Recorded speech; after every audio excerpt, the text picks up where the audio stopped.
Assalamu alaykum, Xalmuratka qanday ahvolingіз? Aleyküm selam, yaxshimisiz? Oldin Turkiyaga xush kelibsiz. Xalmuratka bugun sizlar Dibirkenek faoliyati Uyg'urlarning kimligini va chet ellarda muhojiratda qo'shmaslikqa qanday qiyinchilikqa duchor bo'lib kelayotganligini tushuntirib o'tdinglar. Sizlarning buningdan keyin qanday planlaringlar bor bu to'g'riliq qisqacha to'xtalib bergan bo'lsangiz. Rahmat, oldi bilan meni ziyorat qilganligingizga va fursat berganligingizdagi. Hozirgacha xalqimizningki bunga o'xshash masalaga yo'liqqan vaqtda nega berish, qanday qilish to'g'riliq bir o'rgatgan yoki maqsad ko'rsatgan tashkilotlar yoki shaxslar oz bo'lishi mumkin. Biz ham bu bo'shliqni to'liqlash uchun hamda qo'limizdan kelishicha hozir biz shakllantirgan, masalan, jurnalistlar bilan bo'lsin, yoki maqsad o'xshamaydigan davlatlar, xalqaro tashkilotlar bo'lgan munosabatlarimizdan foydalanib turib, bu masalalarni xalqaroda tunutish qatorliq ishlarni qila olamiz. Undan sirtqi masalalarda masalan lobbichilik faoliyatlari, advokasiyamiz, shunga o'xshash ishlarni bularningki asli ahli bo'lgan Dunyo Uyg'ur qurultiyi boshchiligini qildi. Andan keyin bizmi to'liqlagan asosda boshqa o'zimizningki shu doiradagi munosabatlarimiz bo'yicha boshqa davlatlarning tashqi ishlar ministerliklari bo'lsin, xalqaro tashkilotlar bo'lsin, shularga bu masalalarni o'ttirib qo'yamiz. O'ttirib qo'ygandan keyin shunga o'xshash masalalarning kelib chiqishiga sabab bo'lgan va shunga o'xshash xato siyosatlarni o'ttirib qo'ygan davlatlar bo'lsin, shaxslar bo'lsin, siyosatchilar bo'lsin, shularga besim shakllantirish asosida xizmat prinsipimiz. Shu besim shakllantirish orqali ularningki shu xato siyosatlarini, xato qilmishlarini darhol to'xtatishi kerak ekanligini ularga his qildirish va shu maqsadga yetish. Rahmat sizga. Undaqda muhojiratdagi Uyg'urlardan va Uyg'ur yoshlardan nimalarni kutisizlar, sizlarning bu yapmayotgan xizmatlaringizga qanday qulaylik saqlay olamiz bu to'g'riliq? Buningda asosli masalan qarindoshlarimiz 115 ga kelgan bunga o'xshash kulfatlarni yuyishirib, buni so'zlashga petanamasa, buni oshkorlamasa, albatta boshqalar kelib bu ishni hal qilib beramaydi-ku. Shunda bo'lgandan keyin biz bu masalalarni boshqalarga tunutishdiki, eng asosliq legitimacy deymiz, bizning haqiqliq bo'lishimiz qarindoshlarimizdagi mush narsadan qo'rqmay pash qilishi. Pash qilgandan keyin bundaq ishlar bo'yatdi deb isboti to'liq bilan biz andan keyin buni pash qila olamiz va buni boshqalarga so'zlay olamiz. So'zlagandan keyin besim shakllantira olamiz. Shu masalan boy savolingiz bir nuqta qilib bizdan nima kutisizlar deb, masalan sizlar bir media bo'lishibdingizlar bilan xalqni uyg'otadigan va shunday ishlarga rag'batlantiradigan shunday ishlarni qilishingizlarni, o'zingizlarning agendasining ichiga qo'shishingizlarni umid qilaman. Albatta burun tatib quvvatsizlar deb o'ylayman. Shunga o'xshash programmalarni, yaqindagi turlarni, ya'ni proyektlarni ashtaq bir shakllarda qo'llashingizdan tuvanchilik bilan so'rayman. Rahmat. Sizga rahmat. Alloh razı olsun. Rahmat. Meni abayga qo'yilayotgan bir savolim bor edi. Turkiya Cumhuriyeti bizga qo'ldan kelgancha yordam qildi. Uni qilolmayotgan bir muncha masalalar bor. Bu meselelerde biz başka devletlerden yardım so'rash huquqimiz bormi?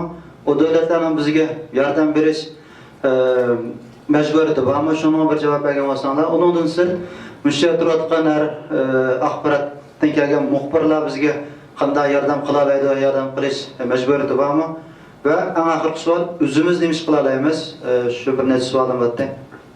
Albatta başqa davlatlarning hammasining bizga yordam qilish majburiyati bor. Bizga shu davlatlarga bosh davlat baxmagan bo'lsak-mu, bizning insonligimiz yetib boshladi. Chunki boshqa davlatlar bo'libmi kishilik huquq kelishimlariga imzo qo'ygan har qanday bir davlatningki bizninkiga o'xshash bunday bir masalalarga yo'liqqan vaqtimizda masalalarni hal qilish majburiyati bor. Birlashgan Davlatlar Tashkilotining shunday majburiyati bor.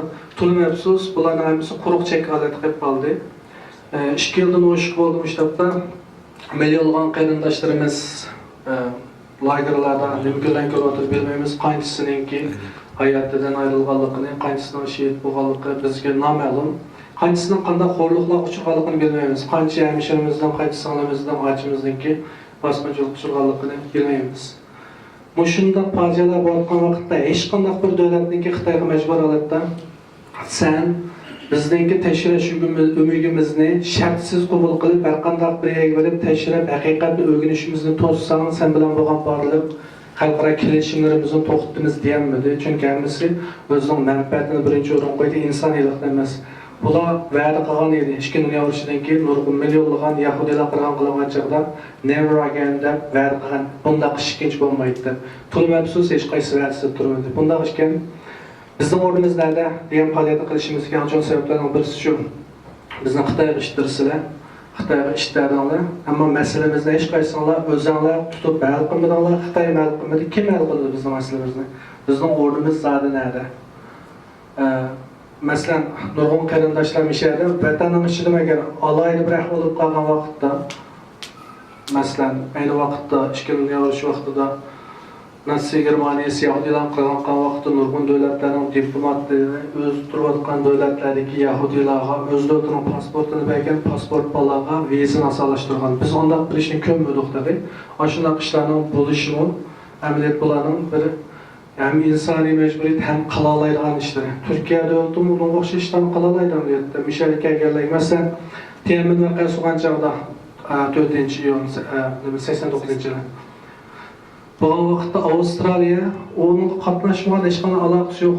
Xitoy garajlarida bo'lgan barliq o'quvchilar Avstraliya vatandoshligini bergan. Bu insoniylikdan chiqib turib bo'lgan ish. Amerika mu boshqa davlatlar hammasi ikkinchi dunyo urushi vaqtida Yahudilarni o'zlarining haqsiz kiyimlarda aeroplanlarda boshqa yerga to'shigan. Darfurda qirg'inchilik bo'lgan vaqtda o'xshamaydigan davlatlar, bu Fransiyani ajib qildi bu chog'da. Maxsus aeroplanlarni berib, ularni qutqizib kelgan ahvollar bo'lgan. Faqat o'sha insonlarning inson bo'lganligi uchun Fransiya bilan boshqa davlatlar aloqasi yo'q. Demak, bizning haqqimiz bor. Inson bo'lganligimiz uchun haqqimiz bor. Ham boyiqqa gapga yana desak, bizning vatanimizni qaytarib oladiganga, davlatimizni qayta quradiganga haqqimiz bor. Ham Xitoy xalqaro kelishimnomalar, ular Uyg'urlar Xitoy vatandoshi degan gapni qilganligi uchun mayli biz xohlamayli bizga kerak bo'lgan narsa, pasport kerak shunda. Bu umumiy bizning haqqimiz, uni berish haqqimiz bor. Agar uni bermagan bo'lsa, boshqa davlatlar, masalan Turkiyaniki yoki boshqa davlatlardanmi alien pasport degan o'xshash narsani olish haqqimiz bor. Alayda masalan o'quvchilar bo'lsa, boshqa yerlarga berib universitetda ishlamoqchi, o'qimoqchi bo'lsa, bosh davlatlarningki laissez-passer o'xshash pasportlarni berish haqqi bor. Ya'ni bizning davlatsiz bo'lgan taqdirdami bu yo'l tugidi deganlik emas. Osh haqlarimizni olishimiz kerak. Shu haqlarni asratish uchun ham qarindoshlar asratish uchun ham boshqa davlatlarga asratish uchun bu faoliyatni qildik. Rahmat.